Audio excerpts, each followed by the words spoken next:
हासिलपुर से खबर शामिल करेंगे। अब्दुर्रहमान चौधरी इंचार्ज इन्वेस्टिगेशन पाकिस्तान की रिपोर्ट के मुताबिक हासिलपुर में नादरा ऑफिस में बद इंतज़ामी अमले के नारवा रवैये और एजेंटों के जरिए मुबैना रिश्वत वसूली करके मेरिट की धज्जियाँ बखेरने का सिलसिला उरूज पर जारी है। शहरियों के मुताबिक ऑफिस इंचार्ज और अमले का रवैया बिलखुसूस खवातीन के साथ हत्ता कमीज़ है, जिसकी वजह से अवामी शिकायत में रोज़ बरोज़ इजाफा हो रहा है।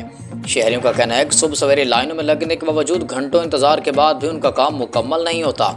अमला बार बार एतराज़ लगाकर शहरियों को चक्कर लगवाता है, लेकिन यही काम बाहर मौजूद एजेंटों के जरिए करवाया जाए तो फौरी तौर पर मुकम्मल कर दिया जाता है। इस सूरत हाल ने शहरियों को एजेंट माफिया के रहमो करम पर छोड़ दिया है। दिलचस्प अमर यह है कि नादरा ऑफिस के अंदर एक बैनर फ्लैक्स भी अवेजा है, जिस पर वाज़ेह तौर पर लिखा है कि दफ्तर के बाहर बैठे एजेंटों से हमारा कोई ताल्लुक नहीं।